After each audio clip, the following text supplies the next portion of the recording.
Meus irmãos e meus irmãos, Jesus não nos deixou um livro de doutrina. E ainda bem que não deixou um livro de doutrina. Ele deixou a sua vida e os seus ensinamentos. E esse é o melhor catecismo, a melhor doutrina.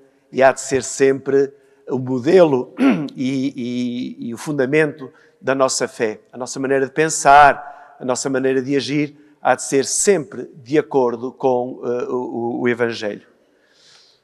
Também é fácil perceber que nestas coisas sobrenaturais, nas questões de Deus, Deus revelou-se. Revelou-se como nós percebemos, sobretudo em Jesus Cristo. O próprio Jesus diz: eu sou o caminho, a verdade e a vida. Ninguém vai ao Pai senão por mim. E quando o apóstolo Filipe lhe pede para que lhes mostre o Pai, ele diz: quem me vê, vê o Pai. Portanto, Jesus é a revelação perfeita de Deus. Mas, como digo, as pessoas também exageraram um bocado na questão de Deus, inventaram muito, de tal maneira que começaram muito cedo as heresias. As heresias são propostas de fé que não condizem com a verdade revelada. Ao longo da história da Igreja houve sempre heresias, grupos, pessoas que distorciam a verdade revelada. O símbolo dos apóstolos que vocês têm na contracapa do livro de Cânticos faz para o ano 1300 anos. 1300 anos. Faz este ano 700 anos. Não, 1300. Foi no ano 325 que foi feito. Pronto, agora façam as contas. 1700, era o que eu ia dizer. Faz este ano 1699. E esta foi a primeira expressão da fé. Aqueles nossos irmãos mais velhos do século III, século IV, nós temos que começar aqui a pôr balizas no que diz respeito à fé. Temos que nos entender. Sabemos aquilo que Deus nos revelou, sabemos também aquilo que Deus é, vamos pôr por escrito. E esta é a primeira fórmula de fé que nós temos assim escrita. Temos aquelas perguntas: credes em Deus Pai, credes em Jesus Cristo, credes no Espírito Santo, que eram as perguntas que se faziam no dia do batismo a quem se batizava. Mas a comunidade cristã, a partir do século IV, começou a usar esta fórmula de fé que até se chama-se símbolo dos apóstolos. Uma tradição diz que cada apóstolo construiu uma linha e depois juntam 12, e é o 12 o número dos apóstolos. No século seguinte, em 421, houve um outro concílio em que foi preciso aprofundar tudo isto. Isto é importante, são as bases da fé, mas é preciso ainda, para combater outras heresias, é preciso ainda esclarecer algumas coisas. E é aí que nasceu aquele credo comprido que nós rezamos ao domingo. Nós chamamos o credo de Niceia, que é este, e o outro de Constantinopla, porque foi aprovado no concílio de Constantinopla. E no credo, nas 3 versões, aparece sempre a referência a Deus Pai, a Jesus Cristo e ao Espírito Santo. E isto é o que significa a Santíssima Trindade. Um só Deus, portanto não temos 3 deuses, um só Deus, que se revela em 3 pessoas diferentes entre si. O Pai, o Filho e o Espírito Santo. Como nós dizemos no credo, o Pai, ao Pai devemos a criação, é um Deus criador. Um Deus de harmonia. Um Deus que nos ama muito e que ama muito este mundo grande e belo. E nós atribuímos a Deus toda a iniciativa da criação. É por isso que os judeus ainda hoje, ao sábado, que é o dia do descanso, não podem fazer nenhuma ação de criação, porque estão a violar o descanso de Deus. Em relação a Jesus Cristo, nós temos este grande mistério que celebramos na Páscoa, da sua morte e da sua ressurreição. Jesus Cristo veio a este mundo para nos salvar.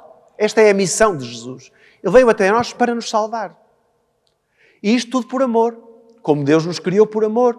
Como Jesus morreu na cruz por amor. E depois dizemos, na parte final do credo, que acreditamos no Espírito Santo, o Senhor que dá a vida e que procede do Pai e do Filho. Só esta frase, e procede do Pai e do Filho, no século XI, dividiu a Igreja em 2. Os ortodoxos nasceram exatamente por causa deste filioque, do Pai e do Filho. Os ortodoxos dizem que o Espírito Santo não vem do Pai e do Filho, vem do Pai. A geração é a mesma. Isto, no século XI, dividiu. Temos os ortodoxos por causa desta questão do filioque. O Espírito Santo é esta vida de Deus, esta força de Deus em nós, que nos santifica, que nos conduz para o bem. Eu na missa de ontem falei bastante sobre Santo Agostinho, porque Santo Agostinho, e vou falar agora só um bocadinho dele, por causa de uma história que se conta a propósito dele, e que quase todos os padres contam neste dia, e é bom que a gente a conte para que não se esqueça. Mas eu hoje gostava mais de falar convosco, inspirando-me em Santa Catarina de Sena. Porque ao contrário de Santo Agostinho, que foi um homem extraordinário, em termos de sabedoria, de escrita, de tudo, um grande padre da Igreja, um dos maiores padres da Igreja, e outros teólogos que também escreveram sobre a Santíssima Trindade, inclusivamente o nosso São Tomás de Aquino. Eu vou buscar exatamente Santa Catarina porque não se trata de uma teóloga, no sentido que nós temos de teólogos, mas de uma analfabeta. Santa Catarina de Sena não sabia escrever, ditava as coisas. Eu vou buscá-la porque no final da homilia eu vou querer dizer que mais importante do que tudo o que a gente anda a ler sobre a Santíssima Trindade, a fé tem que estar à frente. É a fé que nos garante tudo aquilo que nós possamos aprender. E então, Santa Catarina de Sena dizia assim: a Santíssima Trindade é o mistério que nos convida a viver em harmonia, amor e serviço. E podemos pegar nestas três palavras, harmonia, amor e serviço, para as dedicarmos à Santíssima Trindade. O Deus que é nosso Pai, o Deus que é Criador, é um Deus que quer que nós vivamos em harmonia, bem uns com os outros. Vivermos em harmonia uns com os outros, vivermos esta fraternidade universal que Deus nos pede, é viver em harmonia. Uma família que anda em guerra, que anda em violências, não vive em harmonia. Um mundo que anda a vingar-se uns dos outros, que não nos conseguimos entender, não vivemos em harmonia. Então, se nós somos habitados pela Santíssima Trindade, se nós acreditamos neste Deus que é Pai, Filho e Espírito Santo, temos aqui um grande convite em vivermos em harmonia. Em harmonia com a criação, não destruindo, mas conservando e preservando. Em harmonia uns com os outros, na nossa família, nos nossos grupos, e em harmonia também ao nível da fé. Também ao nível da fé. Depois, o amor que o podemos dedicar a Jesus Cristo. Como dizia há bocadinho, o que Jesus veio fazer ao nosso mundo foi ensinar-nos o caminho do amor.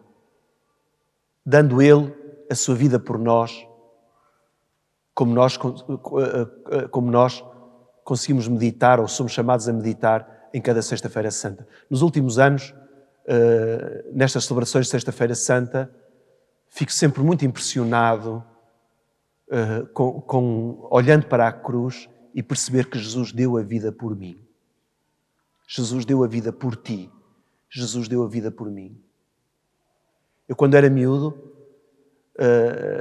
um bocado também por rebeldia, provocava um bocado a minha avó, que era assim uma grande teóloga analfabeta, mas analfabeta porque era analfabeta, mas uma grande teóloga. Foi ela que me passou tudo aquilo que eu ainda hoje conservo sobre Deus. E quando se ouvi dizer que Ele morreu por mim, eu às vezes dizia-lhe: mas como é que morreu por mim se eu não estava lá? Mas como é que morreu por mim se eu não estava lá? E a minha avó dizia: não interessa, morreu por ti. E eu hoje consigo compreender o que significa a ação de Jesus Cristo há 2000 anos atrás, que tem repercussão hoje, em 2024, na vida de cada um de nós, na vida de cada um que acredita. Deu a vida por mim. Porquê? Porque me ama. Então Santa Catarina diz que este mistério da Santíssima Trindade nos convida também ao amor e depois ao serviço. Isto é o que o Espírito Santo faz em nós. O Espírito Santo manda-nos sempre para estarmos ao serviço uns dos outros. E estarmos ao serviço uns dos outros é estarmos ao serviço de Deus. Eu podia estar a falar muito bem, mas tudo o que eu possa dizer sobre a Santíssima Trindade é muito limitado. Porque nós nunca conseguiremos compreender o que isto significa. O que é a Santíssima Trindade? Nós podemos ler as obras todas de Santo Agostinho e de São Tomás e dos outros todos. O que nós somos é repetidores do que eles dizem. Repetidores. São Agostinho dizia, Santo Agostinho escrevia, São Tomás disse, São Tomás escreveu. Somos só repetidores. Mas estes tinham a humildade suficiente para perceberem que tudo aquilo que escreviam, tudo aquilo que diziam, ficava aquém do mistério sobre o qual estavam a escrever. E vale a pena lembrar então aqui a história de Santo Agostinho, uma lenda medieval, não há nada comprovado que tenha acontecido, mas fica bem se aconteceu e ajuda a homilia de padres menos preparados como eu a contar esta história. Diz que o Santo Agostinho decidiu começar a escrever um livro sobre a Santíssima Trindade. Escreveu, demorou 20 anos a escrever o livro, De Trinitate, sobre a Santíssima Trindade. E diz essa lenda medieval que Santo Agostinho, um dia de inverno, estava na praia a passear e a pensar nas coisas da Santíssima Trindade, quando de repente, numa praia deserta, vê um menino com um balde na mão, faz uma cova na areia e vai ao mar e pega num balde de água. Todos nós já fizemos isto quando éramos crianças, portanto não é inédito. Isto aqui pode ter sido verdade. E o miúdo ia buscar a água ao mar, punha no buraco. Ia buscar ao mar, punha no buraco. Até que Santo Agostinho, ao ver a repetição daquele movimento do miúdo, foi ter com ele e perguntou-lhe o que é que ele estava a fazer. E o que é que ele queria fazer? E ele disse, olha, eu quero pôr esta água toda dentro deste buraco. E o Santo Agostinho começou-se a rir. Dizer, o quê? Mas tu achas que tu vais conseguir algum dia? Olha para o mar. Tu achas que algum dia consegues colocar a imensidão deste mar neste buraco, nesta cova? E o miúdo, o menino, agora, alguns dizem que é um anjo, outros dizem que é o próprio Jesus, ele respondeu assim, olha, é mais fácil eu conseguir meter a água toda do oceano neste buraco do que tu compreenderes a imensidade da Santíssima Trindade. Isto não é para deitar abaixo a obra de Santo Agostinho, obviamente, que tem muito mérito, mas para dizer exatamente que como é que se não é possível nós metermos a imensidade do mar num buraco, como é que podemos querer colocar a imensidade de Deus neste buraco que é a nossa cabeça? Nunca. Ficaremos sempre aquém do grande mistério que celebramos. E voltamos aqui a Santa Catarina de Sena, que escreveu um belo poema sobre a Santíssima Trindade. Ó Deus, Trindade Santa, tu és um mar sem fundo. E depois dizia ela, mais eu mergulho, mais eu me afundo. Não conseguimos chegar em plenitude ao mistério de Deus. Então, o que nós fazemos são tentativas de chegar a Deus. Por um lado, para preservar a fé, que é importante, haver as tais balizas.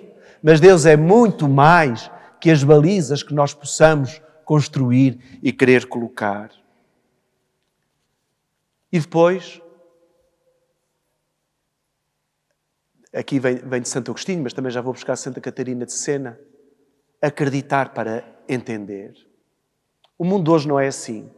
O mundo de hoje, só depois de estudar, só depois de compreender, só depois de se fazer luz, é que avança. Ao nível da fé, não é assim. Santo Agostinho diz, credere ut intelligere. Crê para entenderes. Às vezes há pessoas que dizem, eu fiz uma busca para saber qual era a religião que se adaptava mais a mim. Não é por aí que se vai. Não é por lermos muitos livros de teologia que vamos começar a ganhar fé. É através da fé que nós começamos a entender. E este pressuposto de Santo Agostinho, acredita para começares a entender, é aquilo que nós precisamos para podermos entrar naquilo que a razão pode ir compreendendo, mas que nunca atingirá em plenitude. E aqui aparece o primado da fé. Porque esta é a festa da fé. A festa da Santíssima Trindade é a festa da fé que daqui a pouco nós vamos todos professar. A fé é o dom mais importante que Deus nos deu. E se nós olharmos para os nossos antepassados, que nos transmitiram a fé, salvo raras exceções, eram teólogos. Os nossos avós, os nossos padrinhos, aqueles que nos educaram na fé, eram teólogos. Sabiam grandes teologias? Não. E não tinham fé? Tinham. A fé é a coisa mais importante que nós podemos ter e que devemos sempre agradecer a Deus. Porque a fé é o princípio da abertura a Deus que quer vir até mim. Ontem, no final da missa, dizia a um miúdo, que era neto de uma senhora que vem cá à missa também, perguntei se ele tinha entendido o que eu tinha dito, e ele disse que sim, tinha percebido alguma coisa. Eu perguntei-lhe, então qual é a coisa mais importante que nós podemos ter? Ele disse, a fé. Eu disse, exatamente, é isso mesmo, a fé. E depois disse-lhe, olha para a tua avó, achas que se a fé não fosse uma coisa importante, a tua avó continuava a vir à missa? Não vinha. Porque não era uma coisa importante. Vocês mais novos, reparem, porque é que os vossos pais vêm à missa? Porque é que os vossos avós vêm à missa? É uma atividade de lazer? É porque não têm mais nada que fazer? Nós olharmos para estas pessoas que se deslocam para ir à igreja, para rezarem, para virem à missa. Será que a fé que nós vemos neles não nos movem a nós? Não nos levam a dizer, tem que ser uma coisa importante. Para a minha avó com 80, com 90 anos, não deixar de vir à missa. Tem que ser uma coisa importante. Eu não posso abandonar. E a fé é mesmo aquilo que é mais importante na nossa vida. E Santa Catarina de Sena também dizia sobre a fé, disse uma frase que vale a pena aqui trazê-la, porque era o que dizia a segunda leitura. Dizia ela, a fé é uma luz que nós recebemos no batismo e que nos mostra o caminho que conduz à vida eterna.